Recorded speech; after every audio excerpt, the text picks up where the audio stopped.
Baiklah, bismillahirrahmanirrahim. Assalamualaikum warahmatullahi wabarakatuh. Perkenalkan, nama saya Anissa Amelia Putri dengan NIM 2105040055.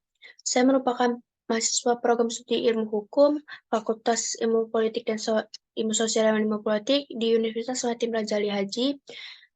Pada kesempatan kali ini saya akan menganalisis tentang putusan nomor 882 garing PDTG garing 2018 garing PN Surabaya, guna untuk memenuhi ujian akhir semester dengan mata kuliah Hukum Dagang. Kita masuk pada pihak yang bersengketa. Firm Private Limited, suatu perorangan yang berdomisili di 8 EU Tong Sen Street, di Central Singapura yang diwakili oleh Wong Pong Seng sebagai direktur, yang dalam hal ini diwakili oleh kuasa satunya Eduardo H.H. Stompel SH, dan yang kedua Zaki Syarif, sarjana hukum. Para advokat yang bergabung dalam Law Office Eduardo Stompel dan tanggal 8 di tahun 2019 sebagai penggugat melawan Jono sebagai tergugat 1, PT Dasa Plus Nusantara sebagai tergugat 2. Hukum nomor 2 tanggal 10 pada tahun 2000 antara PT Perkusan X PT Surya Satria Sembada 1 adalah sebuah goni untuk kemasan gula dan beras, tetapi meningkatnya permintaan konsumen dan pengembangan pasar industri plastik, manajemen tergugat 2 mengambil keputusan strategis untuk menambah bisnis plastik melalui kemitraan dengan perusahaan swasta yang memproduksi kantong plastik anti-selip, bahwa tergugat 1 adalah tergugat pada periode 18 Mei 1998 sampai dengan 5, karena tergugat 2 pada saat itu tidak punya dana cuma produksi plastik di mana banyak bahan. Maka tergugat 2 pada tanggal 12 November 2000 memohon bantuan dan keuangan tergugat 1 yang pada saat menjabat sebagai direktur untuk membuka plastik PTE Ltd, sebuah badan hukum yang berkedudukan. Dalam permohonan tersebut, penggugat memberikan tuan tergugat 2 dengan cara bayarkan kebutuhan bahan baku tersebut, bahwa setelah melakukan pembayaran tersebut, penggugat telah menerbitkan invoice kepada konsumen setelah kewajiban tergugat 2 pada penggugat adalah sebesar $185.200. Bahwa sebelum masa jabatan berakhir, tergugat 1 memberikan 2 pada penggugat dapat dilangsung dan dicicil dengan cara yang tergugat 1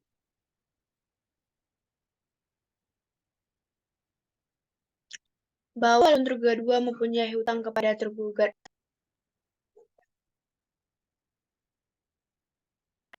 sebesar $2, bahwa perbuatan melawan hukum yang dilakukan tergugat 1 dan tergugat setelah tergugat membalas jawab atas pengunduran tergugat 1 dari penggugat pada tanggal 2 Agustus 2005 dalam balasan atas surat pemberitahuan atas pengunduran diri tergugat.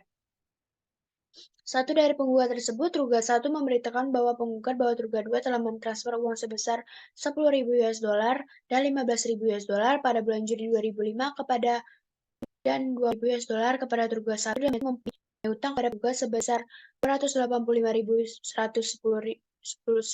pada 20 Agustus 2005 mengirimkan surat kepada tergugat 1 yang terdiri kepada Itochu dan Konrado yang menyatakan secara pihak dan melawan hukum bahwa tersebut adalah pinjaman pribadi kepada tergugat untuk menyebut modal tergugat 2. Tergugat 2 setelah mengakui melawan hukum mencoba perbuatan menggugat 1 kewajiban yang terakhir 2 November 2005 nomor referensi nomor 10P0501 mengatakan bahwa 2 tidak punya kewajiban terhadap penggugat melainkan ada tergugat 1. Bahwa melalui perdebatan yang panjang ada penggugat tergugat 1 dan tergugat 2, pada akhirnya tergugat 2 mau melakukan pembayaran kepada penggugat serta periode Mei 2006 sampai dengan Desember 2006 masing-masing.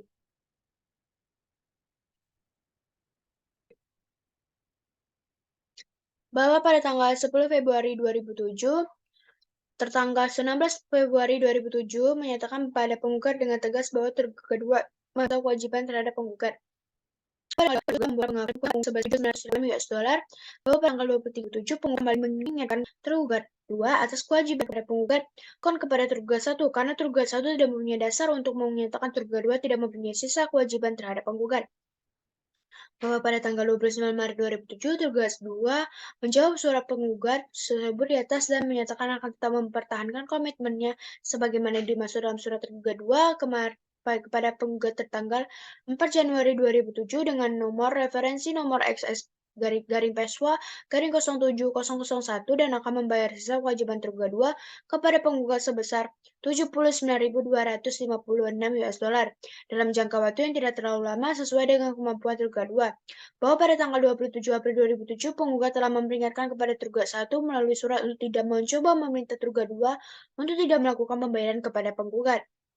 Bahwa pada tanggal 9 Januari 2008 tergugat 2 melalui faksnya dengan nomor referensi XX 20-Peswa-08001 yang menyatakan pada penggugat dengan tegas bahwa tergugat 2 masih mempunyai sisa kewajiban terhadap penggugat sebesar $79.256, bahwa pada tanggal 14 Maret 2008 secara tiba-tiba atas dasar apapun menyatakan surat tergugat 2 sebagai milik tergugat 1.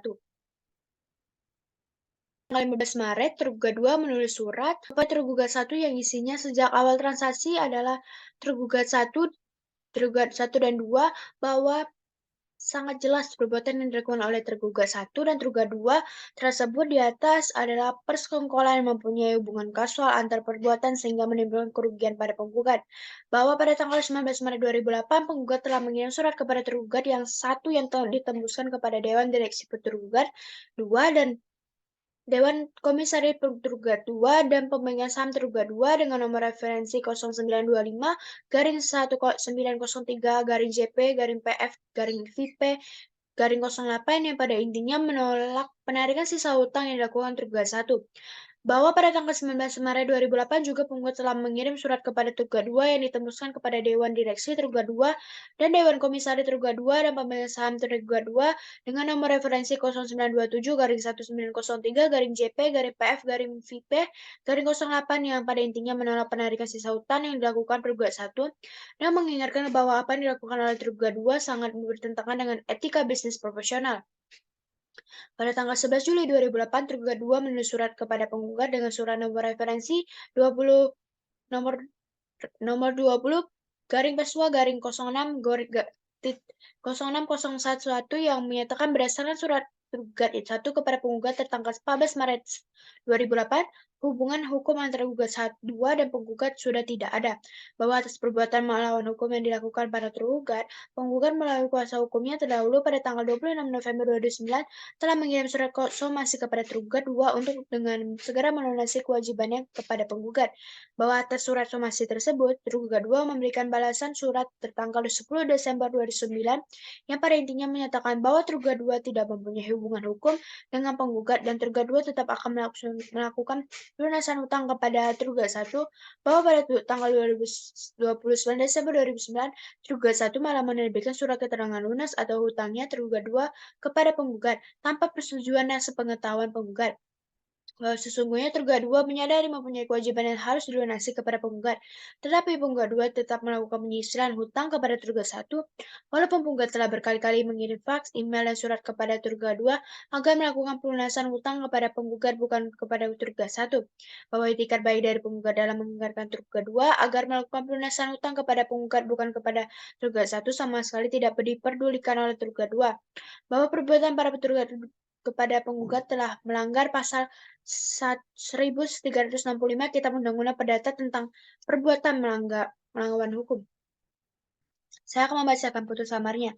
Menimbang bahwa selanjutnya pada tanggal 5 Agustus 2018, majelis hakim telah mengambil putusan selai yang amar yang berbunyi sebagai berikut.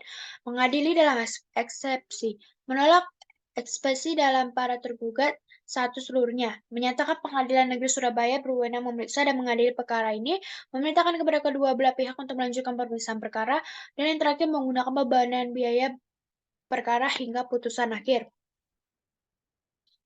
Tentang perbandingan hukumnya.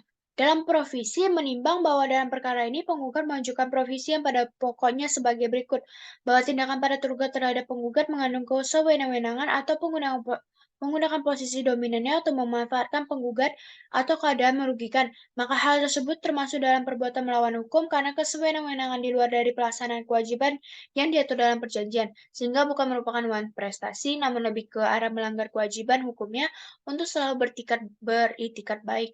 Menimbang bahwa terhadap tuntutan profesi penggugat, majelis hakim mempertimbangkan sebagai berikut. Menimbang bahwa tuntutan profesi adalah tuntutan yang berisi tindakan sementara. Tindakan ini berlaku hanya sementara perkara pokoknya dalam proses pengadilan hingga putusan berkekuatan hukum tetap dan tuntutan profesi harus tidak berkaitan dengan pokok perkara atau bagian dari pokok perkara.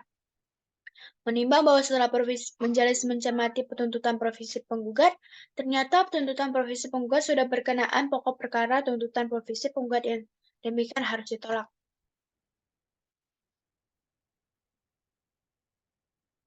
Baiklah, sekian yang bisa saya sampaikan. Terlebih dan kurangnya saya mohon maaf. Saya akhiri dengan Assalamualaikum warahmatullahi wabarakatuh, dan terima kasih.